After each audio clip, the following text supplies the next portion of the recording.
Antropologia Teológica, o capítulo 1, a origem do homem. As duas principais correntes sobre a origem do homem são a bíblica e o evolucionismo. A teoria bíblica é chamada de revelação ou criacionismo, e do evolucionismo é chamado de suposição. Então, por que é chamado de suposição? Porque os ateus falam, olha, tudo que aconteceu, não existia nenhuma mente poderosa controlando a origem das coisas, controlando os acontecimentos. Então eles dizem, as coisas aconteceram por acaso, né? Foram milhões de anos, foi acontecendo, dando errado, até que uma deu certo, e assim vai prosseguindo. Mas eles afirmavam, não existe nenhuma mente poderosa para organizar esse universo como ele está organizado. Não existe nenhuma mente poderosa para criar o homem. Então ele é chamado de suposição, por quê? Porque existem processos que não tem como explicar, né? A suposição evolucionista coloca o homem como resultado de uma seleção natural e sobrevivência do mais adaptável, principalmente falando em relação ao homem. Pode ter, eles chamam de hominídeos, né? Alguns que não tiveram capacidade, acabaram sendo extintos, aí surge um que resiste ou a uma doença ou alguma coisa, alguma dificuldade de alimentação, tudo, e assim ele vai sobrevivendo. Bom, são muitas coincidências e por isso a gente chama de suposição. A criação não foi por evolução, pois esta apresenta o homem como resultado de sucessivas alterações nas formas materiais devido às forças latentes na matéria, né? Ou seja, forças latentes, não existe consciência, vamos agora parar e vamos mudar a velocidade da expansão. Eu estou citando isso porque os evolucionistas, eles dizem, no caso a ciência diz que foi verificado através dessa teoria que foi chamada de Big Bang, essa teoria da expansão, quando a matéria surgiu, foi verificado que essa matéria, quando ela se expandiu, só havia uma velocidade que ela poderia se expandir e ter ordem do universo.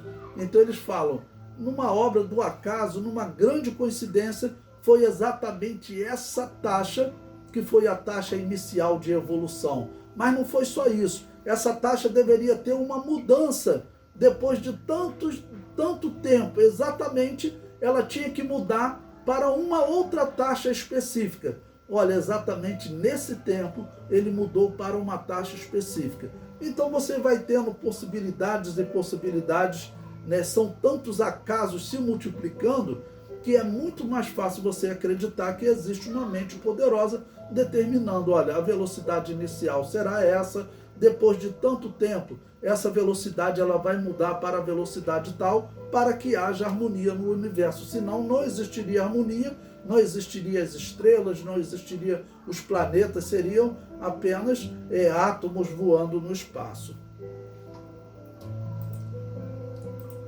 Alguém que se elevou de uma ordem inferior.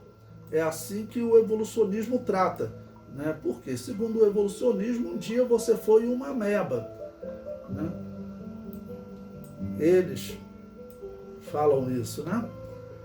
E também eles definem o homem como clímax do desenvolvimento que ascendeu desde as formas inferiores de vida animal.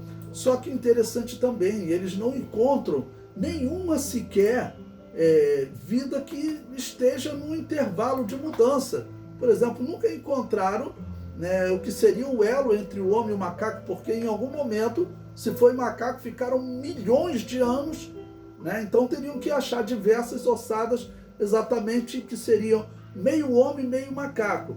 E nunca encontraram essas ossadas, né? Já até fizeram falsificações, como o homem de Piltdown na Inglaterra, que eles falsearam, né, parte de um crânio de homem com parte de um crânio de um gorila e tentaram criar um intervalo entre o homem e o animal, e depois descobriram que era uma fraude.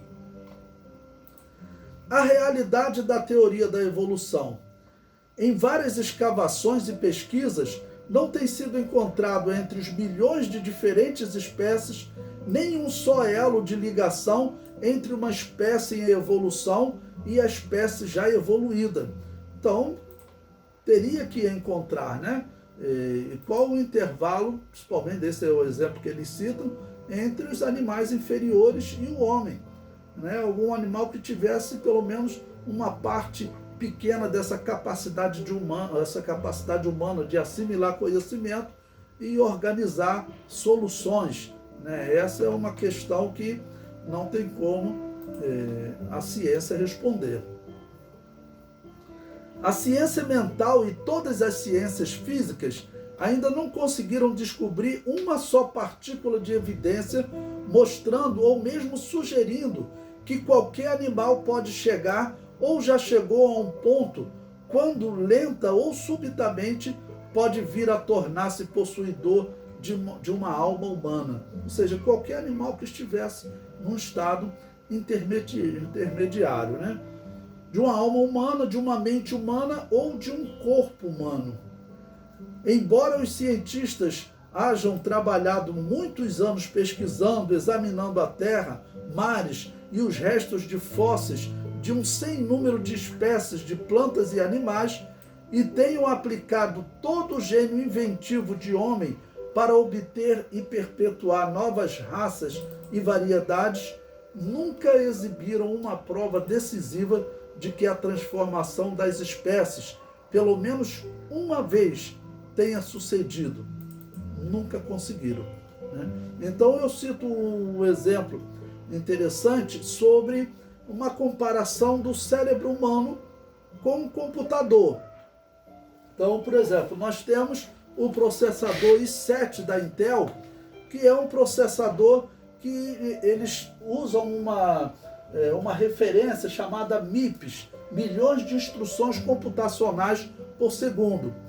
E o i7 é dito que ele consegue processar 177 mil MIPS, ou seja, 177 mil processamentos por segundo.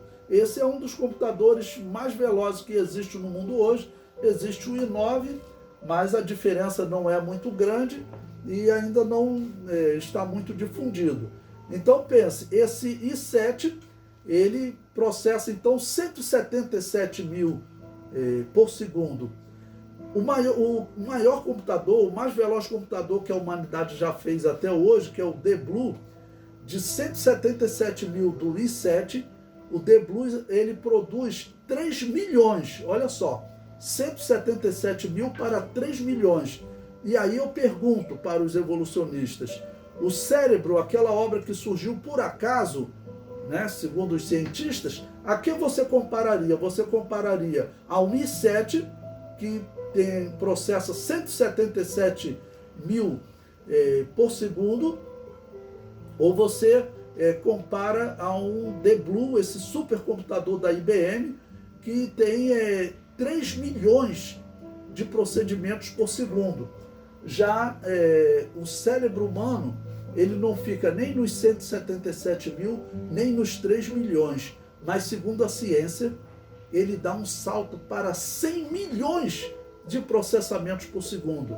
Então, como que o acaso pode ter construído algo que o homem ele está muito, muito longe de alcançar, né? Ou seja, o cérebro humano ele ganha longe do supercomputador que o homem já construiu, chamado Deep Blue, de 100 milhões do cérebro humano, 100 milhões de processamento de instruções por segundo, enquanto um computador desse não chega a 200 mil, né? Então não dá para acreditar que ele é obra do acaso. Os animais de hoje são como os que se veem desenhados nas pirâmides ou mumificados nos túmulos do Egito. São iguais àqueles que deixaram sua forma fóssil. Essas formas fósseis foram encontradas em rochas. Muitas espécies já foram extintas, outras foram achadas, das quais não se descobriu nenhum espécime amostra do qual se possa provar que qualquer espécie tenha evoluído de outra. O evolucionista Paul Davies admitiu: ninguém sabe como é que uma mistura de química sem vida espontaneamente se organizou de modo a gerar a primeira célula. Então ele simplesmente não sabe responder isso. Então, pela descrição bíblica, nós vemos que Deus ele interferiu novamente na criação. Ele criou os céus e a terra, né? O homem conseguiu comprovar essa origem do universo. O homem ele só discorda da Bíblia em relação ao tempo. Ele diz que o homem surgiu há milhões de anos. A Bíblia diz que o homem surgiu na Terra há 6.000 anos. Andrew Knoll, professor de biologia em Harvard, disse: na verdade, nós não sabemos como é que a vida se originou neste planeta. Tá bom? Então isso ainda fica sem resposta para os cientistas. Os cientistas defendem que a vida evolui por meios próprios, mas não sabem explicar como a vida surgiu. A Bíblia tem a resposta: todas as coisas foram criadas por Deus. Então a criação do homem envolve, além do corpo, a criação de um espírito, a criação de uma alma. No livro de Gênesis capítulo 1, versículo 1, no princípio criou Deus os céus e a terra, ali está escrito o termo bara. Naquele momento nós acreditamos que Deus estava dando origem a todas as coisas, estava trazendo tudo à vida, né? E a ciência, como eu disse, ela comprova, porque ela consegue perceber que o universo não é eterno. A matéria surgiu em um determinado momento. A parte física do homem foi formada do pó da terra. Em Gênesis 2:7, formou o Senhor Deus o homem do pó da terra.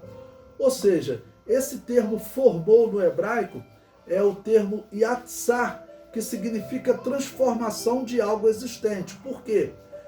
Existia os elementos físicos, né, o barro, e Deus pegou da terra, fez o homem, e depois Deus cria uma parte espiritual, sopra em suas narinas e o homem se tornará alma vivente. Esse mesmo termo yatsar, ele é usado para descrever a mulher. Ela foi formada a partir do homem. Está em Gênesis 2:22. E da costela que Yahvé, Deus, tomou do homem, formou sua mulher. Então esse formou aqui, ele é a tradução desse mesmo termo yatsar, né? Bom, infelizmente alguns intérpretes têm duvidado dessa origem da humanidade como a Bíblia descreve, dizendo que na verdade isso é uma ilustração, que não existiu um primeiro casal. Um primeiro casal tem que ter existido, né? Deus criou. E por que não acreditar na história bíblica? Então eles querem dizer que a Bíblia ela é uma coletânea de lendas construídas no mundo antigo, porém eu vejo como mais fácil acreditar que a história bíblica é única, porque quando nós comparamos com o mundo antigo, verificamos que a história bíblica é única.